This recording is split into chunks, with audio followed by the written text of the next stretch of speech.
Welcome to your favourite YouTube channel mister best PSR। और आज मैं तुम लोग के लिए बहुत ही इंपॉर्टेंट वीडियो लेके आया हूँ और इस वीडियो में हम पूरी बुक के फॉर्मूले बहुत शॉर्ट में रिवाइज करेंगे। वैसे तो एक वीडियो पहले से मेरी बनी हुई है बट उसमें थोड़ा टाइम ज्यादा लगा था क्योंकि मैंने फॉर्मूले साथ साथ लिखे थे। बट अब की बार मैंने थोड़ा काम को ईजी किया है और सारे फॉर्मूले पहले एक बार से लिख दिए और यहाँ मैं केवल तुम लोगों को फॉर्मूले एक बार से बताऊंगा, थोड़ा एक्सप्लेन करूंगा और उसको फिर तुम लास्ट में स्क्रीनशॉट लेके नोट कर सकते हो। तो यहाँ मैंने 4 चैप्टर के फॉर्मूले एक बार में लिखे हैं। चैप्टर 1, इसमें सबसे पहले मेन हमारा HCF LCM का फॉर्मूला है कि HCF product of common factors with least power, छोटी वाली पावर लेते हैं, और LCM product of all factors यानी जितने प्राइम हमने यूज किए दोनों में या तीनों में वो सारे लेने विद ग्रेटेस्ट पावर। और एक फॉर्मूला हम लोग को पता है कि product of LCM and HCF is equal to product of two numbers. इसके अलावा को प्राइम जिनका HCF 1 होता है, smallest prime number 2, smallest 2 digit prime number 11, smallest composite number 4, smallest 2 digit composite number 10। क्योंकि कभी कभी क्वेश्चन आता है MCQ में कि स्मॉलेस्ट प्राइम नंबर या स्मॉलेस्ट कंपोजिट नंबर का HCF LCM निकालो, तो वहां इसकी जरूरत पड़ेगी। चैप्टर 2 में सबसे पहले स्टैंडर्ड क्वाड्रेटिक पॉलिनोमियल जो हमारा होता है ax² + bx + c, उसको बनाने के लिए अगर हमें जीरोस दे रखे हैं तो ये फॉर्मूला यूज करेंगे k x² - sum of zeros into x plus product of zero. यहाँ के कोई भी रियल नंबर हम लगा सकते हैं। एक MCQ में भी ध्यान रखना है कि सेम जीरोस के दुनिया में infinite many polynomials are possible, यानी हम सेम जीरोस के बहुत सारे पॉलिनोमियल फाइंड कर सकते हैं। इसके अलावा अल्फा बीटा अगर जीरोस है पॉलिनोमियल के तो हम यहाँ x की जगह अगर अल्फा और बीटा पुट करते हैं तो ये वाला कॉन्सेप्ट हम यहाँ यूज कर रहे हैं क्वाड्रेटिक इक्वेशन में, वो यहाँ भी यूज कर सकते हैं। तो a² + b alpha plus c is equal to 0, यानी ये भी एक कॉन्सेप्ट है, इसको भी हम यूज कर सकते हैं। इसके अलावा रिलेशनशिप कि अल्फा प्लस बीटा -b/a और अल्फा इंटू बीटा c/a। इसके अलावा पॉलिनोमियल की जो डिग्री होती है उसका जीरोस के साथ कनेक्शन होता है कि डिग्री अगर n है तो उसके एटमोस्ट n जीरोस होंगे, यानी कि हमें मैक्सिमम जीरोस पता चल सकते हैं डिग्री से, मिनिमम नहीं। इसके अलावा ये कुछ फॉर्मूले हम रिलेशनशिप में के क्वेश्चन में यूज करते हैं। अल्फा² + बीटा² को अगर हमें कभी फाइंड करना है तो हम इस फॉर्म में लिखते हैं अल्फा + बीटा का होल स्क्वायर - 2 अल्फा बीटा। ऐसे ही अल्फा माइनस बीटा की भी जरूरत पड़ती है तो alpha - beta square equal alpha + beta का whole square - 4 alpha beta. Alpha + beta cube की जरूरत पड़ती है तो उसका फॉर्मूला भी है, 9th क्लास की आइडेंटिटी है, अल्फा + बीटा का whole cube - 3 alpha beta alpha + beta. इसके अलावा कभी कभी ग्राफ का क्वेश्चन आता है पॉलिनोमियल में तो उसके नंबर ऑफ जीरोस हमसे पूछे जाते हैं, तो उसके लिए हमें number of intersecting point count करने पड़ेंगे जो पॉलिनोमियल का ग्राफ है और एक्स एक्सिस है, उन दोनों के इंटरसेक्टिंग पॉइंट ही जीरोस होंगे। चैप्टर 3 में ये स्टैंडर्ड हमारा सिस्टम है लीनियर इक्वेशन 2 वेरिएबल का। सॉल्यूशन के बेस पे 2 पार्ट में डिवाइड होता है, कंसिस्टेंट और इनकंसिस्टेंट। कंसिस्टेंट के 2 पार्ट होते हैं, वो यूनिक सॉल्यूशन भी रख सकता है और इनफाइनाइटली मैनी सॉल्यूशन। यूनिक की condition a1/a2 not equal b1/b2, infinitely many solutions की a1/a2 equal b1/b2 equal c1/c2। Infinite का एक दूसरा नाम डिपेंडेंट भी होता है, याद रखना। ग्राफ अगर बनाते हैं तो यूनिक का ग्राफ इंटरसेक्टिंग लाइन और इनफाइनाइट वाले का कोइंसिडेंट लाइन।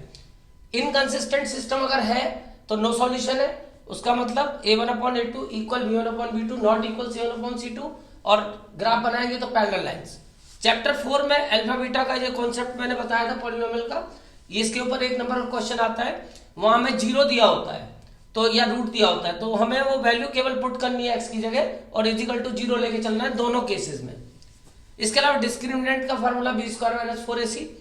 और कंडीशन बेस्ड क्वेश्चन आता है तो d अगर ग्रेटर देन और इक्वल टू 0 है तो इसका मतलब रूट्स आर रियल, या अगर रियल रूट दिया होगा तो हमें ये कंडीशन यूज करनी है d is greater equal to 0। अगर d ग्रेटर देन 0 है तो इसका मतलब roots are real and distinct, यानी केवल पॉजिटिव अगर आता है d तो roots are real and distinct यानी अनइक्वल। अगर d इक्वल टू 0 है तो roots are real and equal. अगर d लेस देन 0 है यानी नेगेटिव आता है तो roots are not real, imaginary roots. अगर हमें रूट्स निकालने क्वाड्रेटिक फार्मूले से तो alpha is equal to -b plus √d/2a whole upon 2a, और अगर बीटा निकालना है तो -b माइनस √d/2a। तो ये 4 चैप्टर के फॉर्मूले यहाँ से स्क्रीनशॉट लेके तुम नोट कर लो।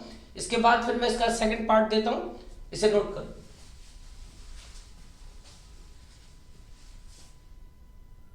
तो अब स्टार्ट करते हैं चैप्टर 5 तो चैप्टर 5 में सबसे पहले तो एपी की जनरल फॉर्म, अगर फर्स्ट टर्म ए है, कॉमन डिफरेंस डी है, तो general form A plus D, a plus 2d, A plus 3d and so on. अगर एपी की 3 टर्म दे रखी क्वेश्चन में, तो हमेशा हमें कॉन्सेप्ट यूज करना है कि second term minus first term is equal to third term minus second term. इसके ऊपर एक क्वेश्चन आता है, तो यहां ध्यान रखना है कॉमन डिफरेंस को इक्वल करना पड़ेगा। अगर एपी की जनरल टर्म निकालनी है यानी nth टर्म, तो a plus n minus one into d, और अगर सम निकालना है n टर्म का, तो n अपॉन 2a plus n minus one into d. इसका एक फार्मूला, अगर लास्ट टर्म नोन है तो n अपॉन 2a प्लस ए एन, यहाँ ए एन को हम एल भी बोल सकते हैं, एक ही बात है। अगर n टर्म हमें पीछे से निकालनी है, एपी की कभी कभी पीछे से n टर्म, लास्ट टर्म से n टर्म निकालने को आती है कोई पर्टिकुलर टर्म, तो उसके लिए formula l minus n minus one into d, यानी जो n टर्म का फार्मूला उसमें माइनस लगा दो बस, और फर्स्ट टर्म की जगह लास्ट टर्म यूज कर लो। अगर 3 टर्म एपी में कभी लेट करनी है a minus d, a plus d, 4 term let करनी है a minus 3d, a minus d, a plus d और a प्लस 3d। अगर कभी कभी ऐसा होता है एस का एक क्वेश्चन आता है, वहां ए का कनेक्शन बनाना होता है, तो A N is equal to S N minus S N minus one. ये कॉन्सेप्ट एनसीईआरटी में दिया हुआ है, ये एस एन और ए एन का आपस में कनेक्शन है। इसके अलावा चैप्टर 6 में सिमिलर ट्रायंगल में सबसे पहले बीपीटी, अगर ये लाइन डी पैरेलल है बीसी के, तो ये जो पार्ट होंगे एडी अपॉन डीबी, इनका रेशियो एडी डीबी का और एई और ईसी का रेशियो बराबर होगा। कन्वर्स भी होता है कि अगर रेशियो बराबर है तो लाइन पैरेलल होगी। अब सिमिलर प्रूव करने के rules A S S triple S. अगर ट्रायंगल सिमिलर है तो उनके कॉरस्पॉन्डिंग एंगल इक्वल होते हैं और कॉरस्पॉन्डिंग साइड्स प्रोपोर्शनल होती हैं, इनका रेशियो इक्वल होता है। ये बहुत इंपॉर्टेंट, इसके ऊपर एक एमसीक्यू आता है कि अगर हमें 2 सिमिलर ट्रायंगल दिए हैं तो उनकी मीडियन या एल्टीट्यूड्स या एंगल बाइसेक्टर्स का रेशियो हमेशा उनकी साइड्स के रेशियो के बराबर होगा।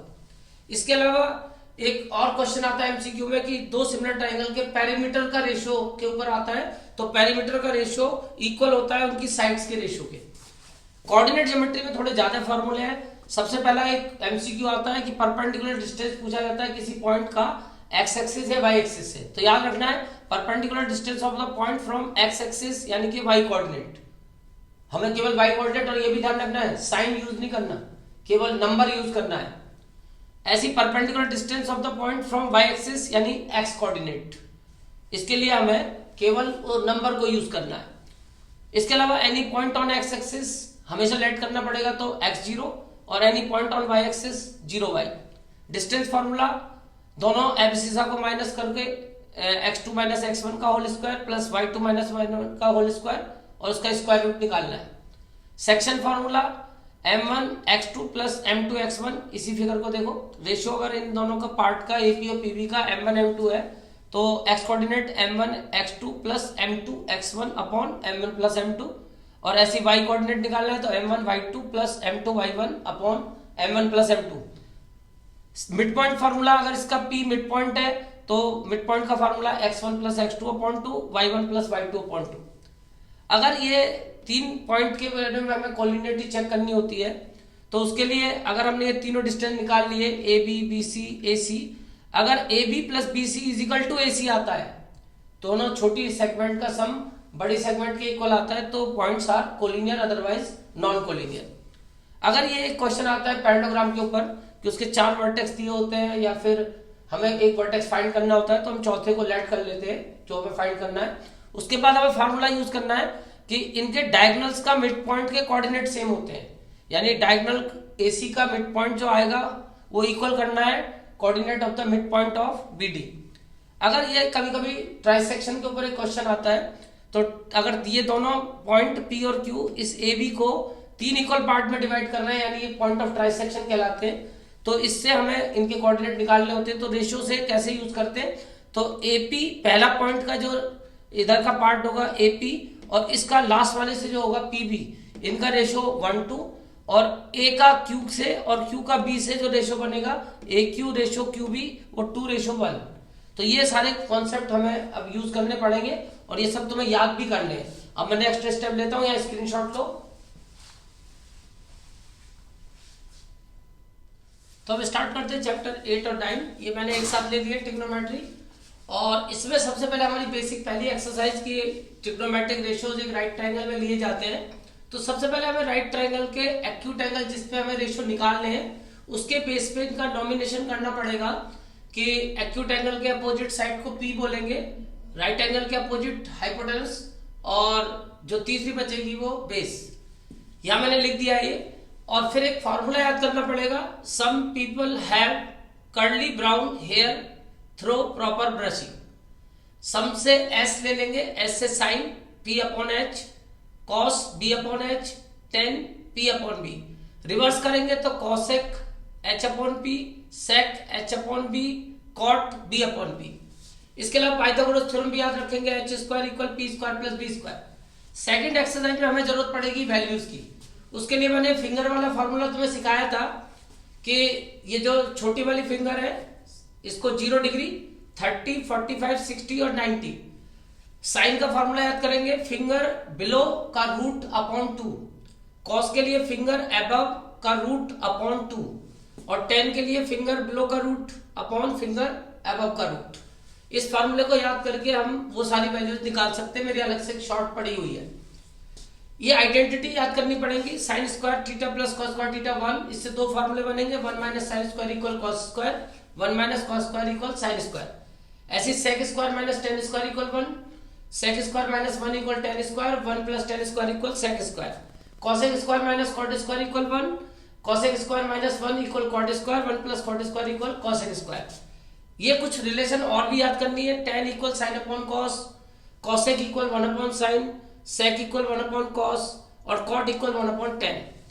अब हाइट एंड डिस्टेंस में देखो, एलिवेशन जब ऑब्जर्वर नीचे होगा और ऑब्जेक्ट ऊपर होगा तो एलिवेशन बनेगा। ये लाइन ऑफ साइट है और ये हॉरिजेंटल, इनके बिटवीन ये एंगल ऑफ एलिवेशन बनता है। अगर ऑब्जर्वर ऊपर है और ऑब्जेक्ट नीचे है तो डिप्रेशन बनता है और यह हमें हॉरिजेंटल ड्रॉ करना पड़ता है। इस हॉरिजेंटल और लाइन ऑफ साइट के बीच में ये बनेगा थीटा, बट अल्टरनेट से हम यहाँ आ जाएंगे क्योंकि रेशियो हमें एक राइट ट्रायंगल में लगाने। फार्मूला हमेशा एक ही याद रखो, height upon distance is equal to 10। फार्मूला एक ही लगाओ, हाइट अपॉन डिस्टेंस यानी P upon B is equal to 10। Values तीन यूज होती हैं, 10 31 अपॉन रूट 3, 10 45 1 और 10 60 रूट 3। एक MCQ आता है, उसमें कभी कभी एंगल ऑफ एलिवेशन पूछा जाता है, तो वहां ध्यान रखना अगर हाइट छोटी है और शेडो बड़ी है तो ये जो एंगल है 30 डिग्री। अगर हाइट और शेडो बराबर है तो 45 डिग्री, और हाइट बड़ी है शेडो छोटी है तो 60 डिग्री। अब इसके बाद सर्कल चैप्टर 10, तो इसमें थ्योरम 10.1 यानी कि रेडियस पॉइंट ऑफ कांटेक्ट पे परपेंडिकुलर होती है और टेंजेंट पे डाली जाती है। यानी पॉइंट ऑफ कांटेक्ट को अगर सेंटर से मिलाओगे तो वो जो रेडियस है वो हमेशा टेंजेंट पे परपेंडिकुलर होगी। इसके अलावा दूसरी थ्योरम 10.2 के किसी एक्सटर्नल पॉइंट से जो टेंजेंट डाली जाती है उनकी लेंथ इक्वल होती है, PA इक्वल PB। ये कभी कभी कॉन्सेप्ट यूज होता है कि अगर किसी एक्सटर्नल पॉइंट से हमने टेंजेंट डाली और ये एंगल अगर 90 का है, वो जो दोनों टेंजेंट के बीच में एंगल है वो 90 डिग्री पे इंक्लाइन कर रही है, तो ये एक स्क्वायर बनता है। अगर रेडियस को मिलाओगे तो ये स्क्वायर बनेगा। ऐसे ही एक क्वेश्चन भी है कि इसका MCQ में यूज होगा कि ये जो टेंजेंट के बीच का एंगल होता है और जो लाइन सेगमेंट सेंटर से पॉइंट ऑफ कांटेक्ट को मिलाती है यानी रेडियस, उनका सप्लीमेंट्री होता है, इन एंगल का सम 180 होता है। ऐसे एक क्वेश्चन है, ये MCQ में भी यूज होता है कि अगर कोई क्वाड किसी सर्कल को सर्कमस्क्राइब करेगा तो दो केस बनते हैं। एक तो अपोजिट साइड का सम इक्वल होता है, AB plus DC equal AD plus BC, और एक जो ये अपोजिट साइड सेंटर पे एंगल बनाती है, ये एंगल AOB और एंगल DOC, इनका सम 180 होगा, सप्लीमेंट्री बनाती है। ऐसे ही इधर वाली साइड भी जो अपोजिट बनाएंगी यानी BOC और DOA, इनका सम भी 180 होगा। इसके अलावा 9th क्लास की ये प्रॉपर्टी कभी कभी यूज होती है कि डायमीटर के एक साइड जो ये एंगल बनेगा, एंगल इन सेमी सर्कल, ये राइट एंगल होगा। ऐसे ही कोई आर्क अगर सेंटर पे जो एंगल बनाती है वो रिमेनिंग पार्ट के एंगल का डबल होता है, angle AOB is twice of angle APB। तो इसको नोट कर लो, स्क्रीनशॉट लो।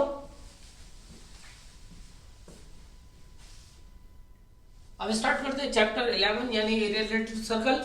और इसमें क्योंकि मेन काम सर्कल का है और सर्कल की रेडियस निकालने के लिए डायमीटर को 2 से डिवाइड करो। Area of circle pi are square, circumference of यानी perimeter of circle 2 pi R या पाई इंटू डी भी लगा सकते हैं। सेमी सर्कल अगर आता है तो उसका area half pi are square, और अगर उसकी सर्कमफ्रेंस की जरूरत पड़ती है तो पाई आर प्लस डी, ये जो आर्क होती है पाई आर की होती है और प्लस डायमीटर। क्वाड्रेंट अगर आता है यानी सर्कल का 1/4 पार्ट, तो एरिया 1/4 पाई आर स्क्वायर, और अगर पेरीमीटर की जरूरत पड़े pi R upon 2 plus 2r। Ring की जरूरत पड़ती है कभी कभी, प्रोबेबिलिटी में पड़ती है, तो उसके लिए पाई बड़े आर का स्क्वायर माइनस छोटे आर का स्क्वायर। सेक्टर में दो सेक्टर होते हैं, माइनर सेक्टर का अगर एरिया निकालना है तो theta upon 360 pi are square, और अगर इसका कॉरस्पॉन्डिंग मेजर सेक्टर निकालना है तो theta 360 minus theta upon 360 into pi are square. यहाँ एक बात ध्यान रखनी है, अगर केवल कॉरस्पॉन्डिंग सेक्टर दिया जाएगा तो माइनर निकालना है। ऐसे ही लेंथ ऑफ आर्क अगर निकालनी है इस सेक्टर की, ये जो आर्क है ए एक्स बी, इसकी लेंथ का formula theta upon 360 into 2 pi r. कभी कभी ऐसा होता है थीटा नहीं दिया होता, केवल लेंथ ऑफ आर्क और रेडियस दी होती है और एरिया ऑफ सेक्टर पूछा जाता है, तो उसका एक फार्मूला याद कर लेना, half into l r. Perimeter of sector 2r plus length of arc यानी एल। अगर माइनर सेगमेंट का एरिया निकालना है तो r square pi theta upon 360 minus half sine theta, और अगर मेजर सेगमेंट का एरिया निकालना है तो एरिया ऑफ सर्कल में से area of minor segment minus कर लो। Angle made by minute hand in 1 minute at the centre is 6 degree, और distance covered by wheel in 1 revolution यानी 2 पाई आर उसकी सरकमफ्रेंस। और अगर टोटल डिस्टेंस निकालना है n रेवोल्यूशन में तो उसके लिए सरकमफ्रेंस को n से इंटू कर दो, यानी जितने भी रेवोल्यूशन ने लिए उसको सरकमफ्रेंस से इंटू करोगे तो टोटल डिस्टेंस आ जाएगा। अब ये वॉल्यूम सरफेस एरिया के फॉर्मूले, cuboid volume LBH surface area यानी टोटल सरफेस एरिया, तो वो निकालना 2LB plus BH plus HL। अगर लिटरल सरफेस एरिया है तो 2L plus B into H। Cube के लिए वॉल्यूम साइड का क्यूब, सरफेस एरिया यानी टोटल सरफेस एरिया उसके लिए 6a स्क्वायर, और literal surface area 4a square. यहाँ ध्यान रखना है केवल सरफेस एरिया वर्ड यूज कर रहे हैं तो टोटल है। इसके अलावा सिलेंडर में कर्व सरफेस का area 2 pi R H, total surface area में दो बेस जोड़ दो 2 pi R H plus 2 pi are square, और volume pi are square H. कोण के लिए एक रिलेशन तो ये भी याद कर लेना, L square equal R square plus H square. Slant height होती है एल, रेडियस आर और हाइट एच यानी vertical height. Volume 1/3 pi are square H, C S से पाई आर एल और टी एस से pi R L plus pi are square, एक base होता है। स्फीयर के लिए volume 4/3 pi are cube, surface area 4 pi are square क्योंकि इसमें एक ही सरफेस होती है। हेमिस्फीयर में एक बात ध्यान रखना, हाइट और रेडियस इक्वल होती है, इसकी जरूरत पड़ेगी। Volume of hemisphere 2/3 pi are cube, c S से 2 pi are square, t S से 3 पाई आर स्क्वायर। अब हमारे पास क्वेश्चन इसमें आते हैं कॉम्बिनेशन ऑफ सॉलिड, एक ही टॉपिक हमारे पास है, तो उसमें अगर हम फिगर बना लेते हैं उसके पार्ट्स को हम देखें तो ये जो पार्ट हमें दिखाई देगा इतना पार्ट, इसको हम बोलेंगे सी एस यानी कर्व्ड सरफेस ऑफ कोन। ये जो दो पैरेलल लाइन होंगी इनकी जगह हम लेंगे सी एस ऑफ सिलेंडर। ये जो एक छोटी सी आर्क बनेगी कहीं तो वो होगी सी एस ऑफ हेमिस्फीयर, और अगर ये ऐसा सर्कल टाइप का बनेगा तो इसका मतलब बेस है सर्कल का एरिया पाई आर स्क्वायर। तो ये सारे फॉर्मूला का स्क्रीनशॉट लेके इन्हें भी याद करना है। अब स्टार्ट करते हैं चैप्टर 13 यानी स्टैटिक्स, और इसमें तुम्हें पता है तीन चीज निकालने को आएंगी, मीन मीडियन मोड। तो मीन निकालने के हमारे दो मेथड मेन है, डायरेक्ट मेथड जिसे हमें मिसिंग फ्रीक्वेंसी में जरूर यूज करना है, उसके लिए फॉर्मूला याद करेंगे सिग्मा एफ आई एक्स आई अपॉन सिग्मा एफ आई। अब ये एक्स आई क्या है, तो एक्स आई है मिड वैल्यू यानी क्लास मार्क, और इसको निकालने का formula upper limit plus lower limit upon 2। और जो एज्यूमिंग मेथड होता है उसमें फॉर्मूला याद करेंगे A plus sigma F I D I upon sigma F I. तो ये डी आई होता है यानी डेविएशन, ये हम निकालते हैं एक्स आई माइनस ए, और ए क्या होता है एज्यूम्ड मीन, जिसे हम एक्स वाले कॉलम में से कुछ मिड वैल्यू को लेट कर लेंगे। एक पहले से हम मीन एज्यूम कर लेते हैं, वो ए होगा और उसको हम एक्स आई में से माइनस करके डी निकाल लेंगे। उसके बाद डी की मल्टीप्लाई एफ से करेंगे और फिर उसका टोटल करके इस फॉर्मूले में वैल्यू पुट करेंगे। अच्छा, मोड निकालने के लिए हम सबसे पहले एक क्लास ढूंढेंगे जिसकी फ्रीक्वेंसी सबसे ज्यादा होगी। Locate a class with maximum frequency और that is called modal class, और एक फॉर्मूला यूज करेंगे L plus f1 minus f0 upon 2f1 minus f0 minus f2 into h। ये l जो है lower limit of modal class होगी, f1 frequency of modal class, f0 frequency of preceding class यानी modal class से पहले वाली जो class होगी ऊपर वाली उसकी फ्रीक्वेंसी, F2 सक्सीडिंग क्लास की फ्रीक्वेंसी यानी मॉडल क्लास की नीचे वाली, H क्लास साइज। मीडियन के लिए सबसे पहले हम क्यूमुलेटिव फ्रीक्वेंसी निकालेंगे और उसके बाद n/2। n जो होता है वो टोटल फ्रीक्वेंसी का मतलब जितनी फ्रीक्वेंसी है सबका सम होता है। वैसे हम कहें तो जो लास्ट क्लास की क्यूमुलेटिव फ्रीक्वेंसी होगी वही हमारी n होगी, तो n का आधा कर लेंगे। उसके बाद हम एक क्लास ढूंढेंगे जिसकी क्यूमुलेटिव फ्रीक्वेंसी या तो n/2 से जस्ट ग्रेटर हो या बराबर हो। अगर एग्जैक्ट है तो वही लेंगे और नहीं तो ग्रेटर देखते हैं, और वो क्लास को हम मीडियन क्लास बोलते हैं। एक फार्मूला यूज करेंगे L plus n/2 minus CF upon F into H। L lower limit of median class, F frequency of median class. Cumulative frequency ध्यान रखेंगे मीडियन क्लास से जो पहली क्लास होगी ऊपर वाली उसकी क्यूमुलेटिव फ्रीक्वेंसी CF लेंगे, H वही क्लास साइज। एक एम्पिरिकल रिलेशन भी यूज करते हैं, 3 मीडियन बराबर मोड प्लस 2 मीन। अब लास्ट में प्रोबेबिलिटी निकालने का किसी भी इवेंट का जो फॉर्मूला होता है, जो इवेंट है उसको ब्रैकेट में लिखेंगे, नंबर ऑफ फेवरेबल आउटकम्स जो उस इवेंट के फेवर में वो ऊपर और टोटल पॉसिबल आउटकम नीचे। प्रोबेबिलिटी ध्यान रखेंगे कभी भी या तो 0 होती है 0 से बड़ी, या 1 होती है 1 से छोटी।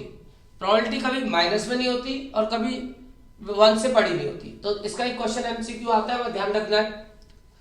एक किसी भी इवेंट की प्रोबेबिलिटी और उसी के ना होने की प्रोबेबिलिटी का सम हमेशा 1 होता है। एक क्वेश्चन प्लेइंग कार्ड का आता है, तो टोटल प्लेइंग कार्ड 52 होते हैं जो 2 कलर में डिवाइड होते हैं, 26 रेड 26 ब्लैक। और जो रेड होते हैं उनके 2 सूट होते हैं यानी ग्रुप होते हैं, हार्ट्स 13 हार्ट और 13 डायमंड्स। ऐसे ब्लैक के भी 2 ग्रुप होते हैं, 13 क्लब्स और 13 स्पेड। हर ग्रुप में एक एस, एक किंग, क्वीन, जैक और 2 से लेकर 10 तक के नंबर वाले कार्ड। इनमें से किंग, क्वीन, जैक को हम फेस कार्ड भी बोलते हैं। टोटल 12 होते हैं। यहाँ एक डाइस का क्वेश्चन आता है, तो एक डाइस को अगर हम थ्रो करते हैं टोटल आउटकम 6, 2 डाइस को करते हैं तो टोटल आउटकम 36, यानी 1 1 1 2 1 3, एक 6 की लाइन बन जाएगी 1 6। उसके बाद 2 1 2 2 2 3, एक 2 6 तक बनेगी। फिर ऐसी 3 1 3 2 3 6 तक बनेगी। ऐसे 4 1 4 2 4 6, ऐसे ही 5 1 5 2 5 6, ऐसे 6 1 6 2 और लास्ट में 6 6। तो टोटल 36 आउटकम होंगे। अगर एक कॉइन को टॉस करते हैं टोटल आउटकम 2 बनते हैं, H और T यानी हेड टेल। अगर 2 कॉइन को करते हैं तो 4 बनते हैं, TT HT TH HH। अगर 3 कॉइन को करते हैं तो 8 बनते हैं, HHH HHT HTH THH। और ऐसे एक बार TTT फिर TTH फिर THT फिर HTT। तो कुल मिला के 8 आउटकम होंगे। अच्छा 53 कभी कभी संडेज की प्रोबेबिलिटी पूछी जाती है लीप और नॉन लीप ईयर में, तो फिक्स आंसर होता है, MCQ आता है तो डायरेक्ट आंसर लिख सकते हो कि 53 संडे की लीप ईयर में 2/7 और नॉन लीप ईयर में यानी ऑर्डिनरी ईयर में 1/7। कभी कभी ज्योमेट्रिक प्रोबेबिलिटी का क्वेश्चन भी आता है, तो उसमें अगर हमें जिस रीजन में वो इवेंट की प्रोबेबिलिटी निकालनी होती है उसका मेजरमेंट यानी उसका एरिया ऊपर और टोटल रीजन का एरिया नीचे। तो मुझे उम्मीद है कि ये वीडियो तुम्हारी बहुत हेल्प करेगी, और इसका स्क्रीनशॉट लो और इन फॉर्मूला को रेगुलर 1 महीने तक रिवाइज करना है, जिससे एग्जाम में तुम्हारे वो 10 से 12 क्वेश्चन नंबर के जो क्वेश्चन गलत होते हैं 10 से 12 नंबर इन फॉर्मूला के चक्कर में वो नहीं होंगे और तुम पेपर को थोड़ा टाइमली भी कंप्लीट कर पाओगे। तो इन सारी फॉर्मूलों को ढंग से याद करना है। Thank you.